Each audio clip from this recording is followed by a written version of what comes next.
La mitad del mes de febrero del 2011 encuentra a Puerto Rico con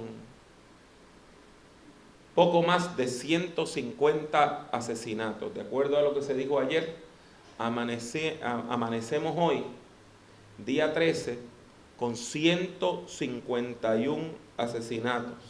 Es un promedio de casi 3 personas asesinadas al día en nuestra tierra. Puerto Rico vive asediado por la muerte y nuestras tasas de violencia son solamente comparables a países en guerra civil.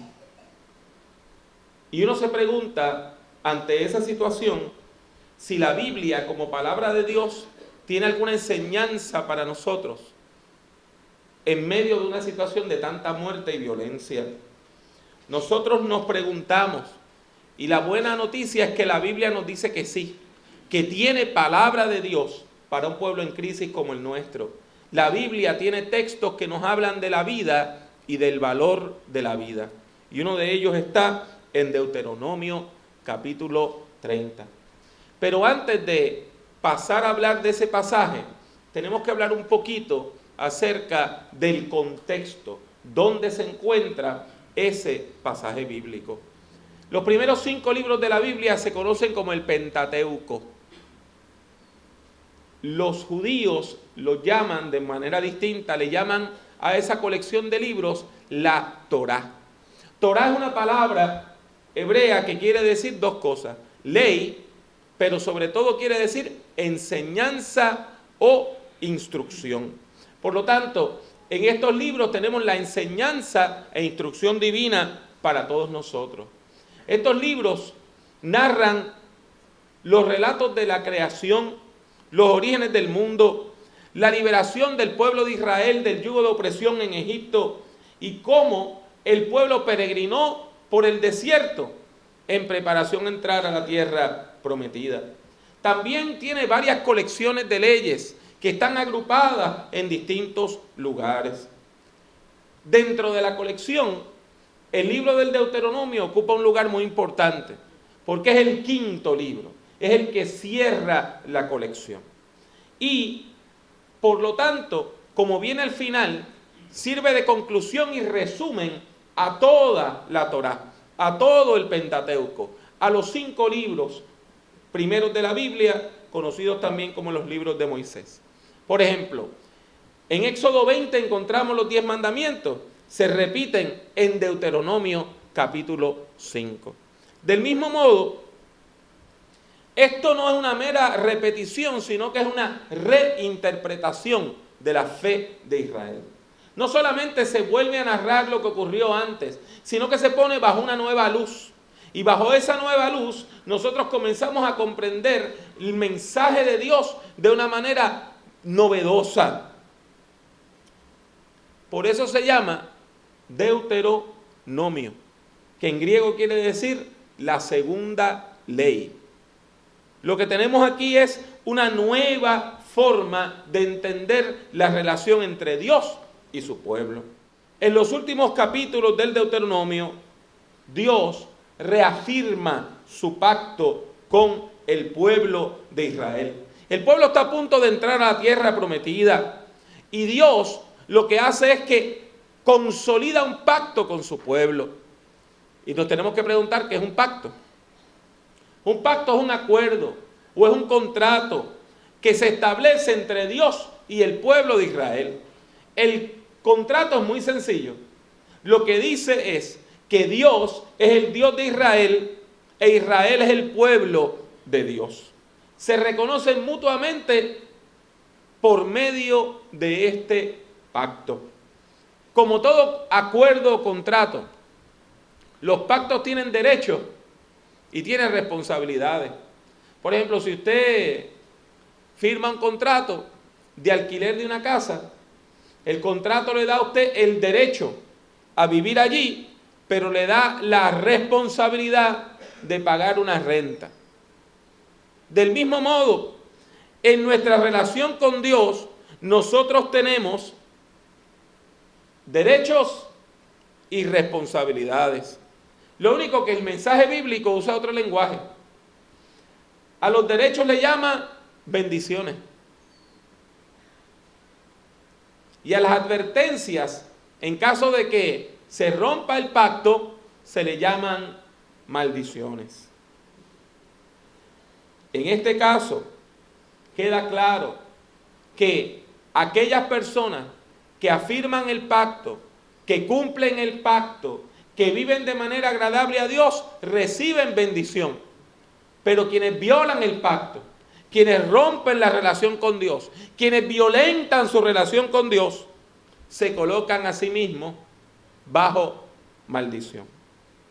En los capítulos 28, 29 y 30 del libro del Deuteronomio, encontramos claramente estos derechos y estas responsabilidades, estas bendiciones y las maldiciones.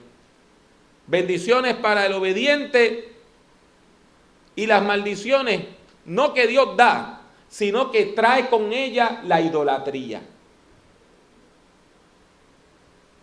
Y de manera muy emotiva, los versículos 15 al 20 del capítulo 30 del Deuteronomio resumen esta enseñanza. Dios, después de haber consolidado el pacto, le hace una advertencia solemne al pueblo y le dice: mira, yo he puesto delante de ti hoy la vida y el bien, la muerte y el mal. Porque yo te mando hoy que ames a Jehová tu Dios, que andes en sus caminos y guardes sus mandamientos, sus estatutos y sus decretos, para que vivas y seas multiplicado, y Jehová tu Dios te bendiga en la tierra a la cual vas a entrar para tomarla en posesión. Y ahí, después de darnos esa oportunidad tan linda, el texto nos hace una advertencia. Pero si tu corazón se aparta y no obedeces y te dejas extraviar y te inclinas a dioses ajenos y los sirves, yo declaro hoy que de cierto pereceréis. No porque Dios los va a matar, sino porque eso es lo que hace el pecado y la maldad. El pecado mata, la maldad mata, la idolatría mata. Y si usted se aleja del Dios de la vida y se va atrás de esas cosas, va a terminar en la condenación. Yo os declaro hoy que de cierto pereceréis. No prolongaréis vuestros días sobre la tierra donde vais a entrar para tomarla en posesión tras pasar el Jordán. A los cielos y a la tierra llamo por testigos hoy contra vosotros. Ellos son los testigos de este pacto, los cielos y la tierra, de que os he puesto delante la vida y la muerte, la bendición y la maldición. Y Dios dice: escoge pues la vida,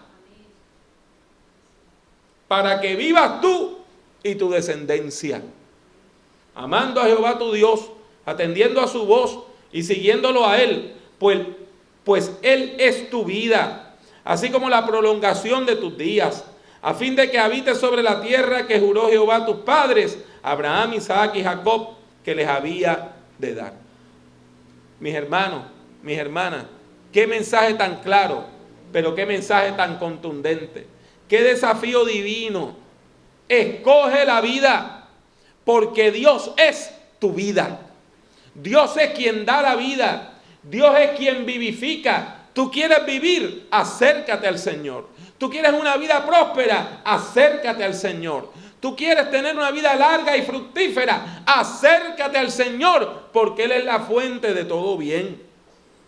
Esta ceremonia de pacto tiene enseñanzas muy claras, pero a pesar de eso yo quiero reiterarla, porque nosotros como comunidad y como pueblo tenemos que comprender este mensaje de que Dios nos está llamando a tomar opción por la vida. Primeramente, el texto nos dice que nuestro Dios es el Dios de la vida. No le servimos al Dios de la muerte. Y es triste cuando muchas veces yo voy a visitar personas o dialogo con personas y me cuentan un montón de cosas malas que le han pasado y después dicen: ¿y por qué Dios me hace esto? Esas personas están confundiendo a Dios con el diablo. Dios no mata, Dios no roba, Dios no destruye, Dios edifica, Dios bendice, Dios vivifica. Y usted no puede pensar que toda la maldad del mundo viene de Dios, porque lo malo no puede venir del bien. O sea que tenemos que orientar nuestra mente y tener claro que Dios es la fuente de la vida. El texto nos dice que cuando usted se esfuerza en tratar de vivir en comunión con Dios, usted recibe bendición. Usted recibe la presencia de Dios. Del mismo modo, el texto nos dice que las personas de fe gozan de una mejor calidad de vida que las personas que viven sin Dios y sin esperanza. Cuando usted tiene una relación con Dios, usted tiene una mejor calidad de vida. Y esa mejor calidad de vida le permite a usted, como ser humano, como persona, como creyente, disfrutar el vivir y ver la vida con gozo y con esperanza. Sin embargo, si usted se aleja de Dios, se aleja de la fuente del bien, ¿qué es lo que queda? Si usted se aleja de la vida, ¿qué es lo que queda? Pues el mal y la muerte. El texto nos dice que si usted desobedece a Dios y se va a vagabundear por los caminos del mundo, lejos de Dios, usted está a merced, al descubierto de las fuerzas del mal y de la muerte. Y el mensaje central está en el versículo 19, en el desafío que Dios nos lanza y nos dice, escoge pues la vida. Y nos lo dice a nivel individual, a nivel personal, a nivel familiar, a nivel de comunidad, de pueblo, a nivel de nación. Dios nos está diciendo que escojamos la vida. El muchachito que por no estudiar, pero tener el mejor auto, desde los 13, 14 años está sirviendo de mulita, llevando paquetitos de droga de aquí para allá, y después se gradúa a gatillero de un punto, y después se gradúa a dueño de un punto, sabe que con mucha dificultad va a pasar de 30 años, porque ha escogido la muerte. Y no es que Dios lo mate, no es Dios el que lo mata, es la droga, es el vicio, es la violencia, es el crimen el que lo mata. Y nosotros tenemos que, como iglesia, empezar a decirle a todas aquellas personas que nos encontremos que escojan la vida. Ese es el mensaje de Dios para el pueblo de Puerto Rico. Escoge la vida. Porque las fuerzas del mal no pueden vencer al Dios del bien. Porque las fuerzas del pecado no pueden vencer al Dios de la santidad. Porque las fuerzas de la muerte no pueden vencer al Dios de la vida. Escojamos la vida. Espinosa, escoge la vida. Escoja la vida. Escoja vivir en comunión con Dios.